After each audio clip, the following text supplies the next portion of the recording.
Hi! Hello! Good morning, good afternoon, good evening. Yan. So yan kawawa naman yung aking yung sanga rito ng puno. May pagdating ko dito, may pumitas na yata. So ewan ko sa hangin. So yan guys.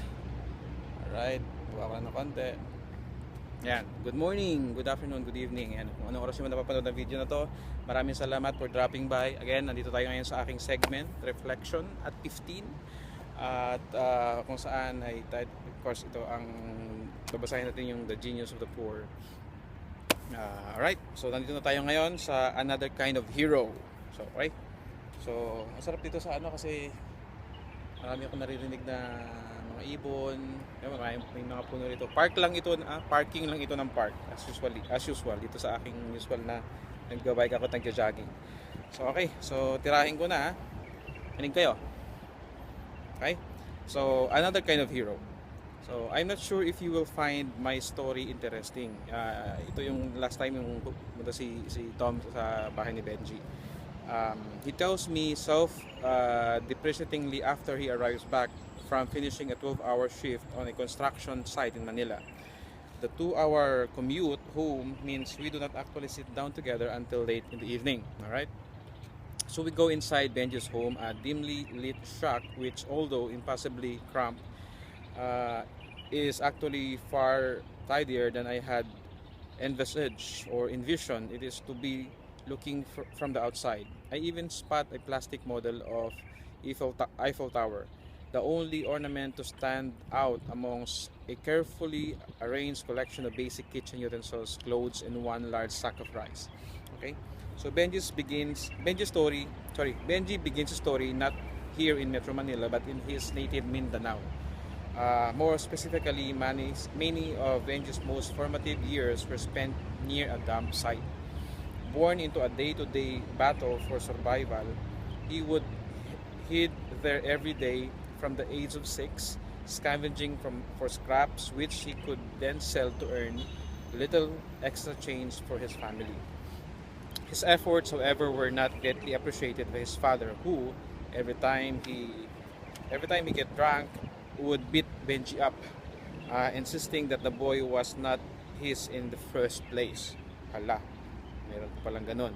So Benji grew up with a burning ambition to run away. Right? Gusto ni Benji mag-run away. Yan. Gusto niyang tumakbo. Okay?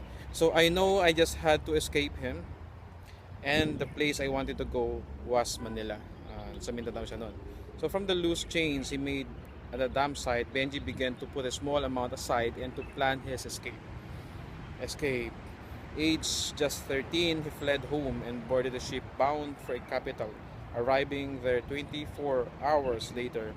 Once in Manila, he had absolutely no one waiting for him. Imagine a 13 years old boy, 10 years old lang siya noon, sumakay sa barko, 24 hours yung travel ng barko kasi ako from Bacolod ako. So kami yata ay around 18 hours. So wala siyang 13 years old, guys. It's a child. Tapos wala namang sasamput sa kanya doon sa Manila. So okay, no one is waiting for him. Nowhere safe to sleep, and just 1,200 pesos in his pocket. Imagine 1,200 pesos in his pocket. Approximately $20. $20, guys. Okay, tuloy na natin. But never mind, he was now in the city of opportunity. I felt great. I was living the dream, Benji recalls. So upon arriving at the port, he eagerly hailed the first taxi he could see. I was so excited. I said to the driver, "Just take me to the center, sir. I don't mind where. Anywhere will do." Sabi ni Benji. So however, Benji found to his cost that Metro Manila can sometimes be rather unforgiving place. The taxi driver, whose eyes presumably lit up at the opportunity to take a quick buck, proceeded to give Benji an introductory sightseeing tour of the capital. He was eventually offloaded somewhere in the upmarket district of Makati and was promptly charged 1,000 pesos. Imagine ha? 1,200 lang yung dala ni Benji na pocket money. Tapos siyempre nag-tour siya sa buong Manila. Gusto niyo makita. At siningil siya ng 1,000 pesos. At least the driver had the heart to spare me my final 200 pesos. Wow. Benji adds, displaying a wry smile. When the remains of his savings ran out just a couple of days later, he spent the following week searching through a trash cans of Manila's more affluent, superb, or leftover chicken bones and drinking water from the restroom. As for sleeping, Benji's place of rest was a slab of concrete on the side of the road.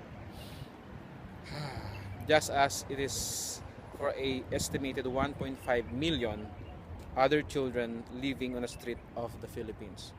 So my mind flashes back to the children who had swarmed around my taxi in Manila. So I remember yung isa sa ating read is yung mga nagkakatukong na bata doon sa taxi ni Tom noon.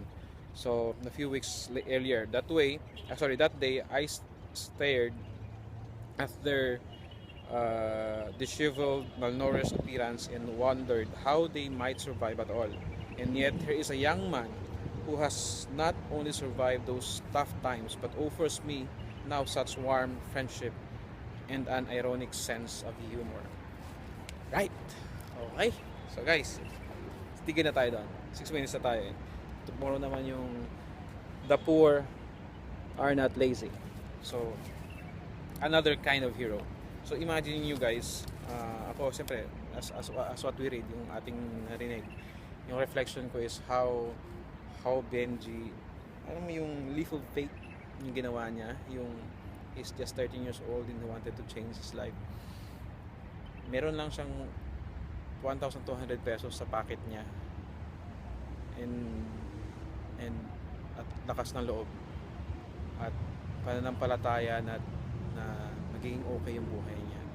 I don't know kung ano mangyayari sa kanya kung nagstay siya doon sa Mindanao, but I'm sure sa lahat ng experience ni Benji, dahil sa kanyang decision na ginawa, yes, he experienced the lowest siguro point of his life na nangangalkal siya ng basura to survive, but now he is an inspiration doon sa mga taong nakapaligid sa kanya, and he even an inspiration kay Tom kung paano siya nag-survive, paano siya nag-struggle, paano siya yung lahat ng pinagdaanan ni Benji.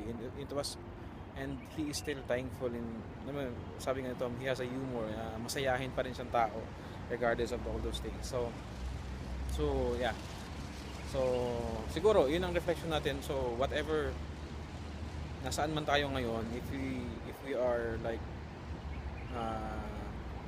to decide something, siguro pwede tayong makapulot dun sa ginawa ni Benji na paano siya naging malakas yung loob niya para gawin yung desisyon na yun regardless for his young age, 13 years old. So yun na siguro, tayo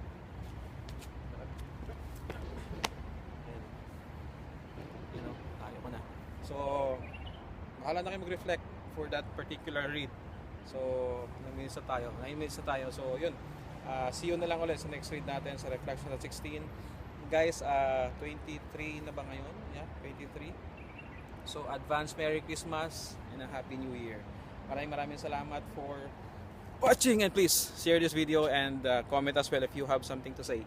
So maraming salamat, God bless, and I pray that your life will be blessed in order for you to bless other people as well. Thank you guys, good day. So yan, mag-stretch pa ako ulit. Bye bye.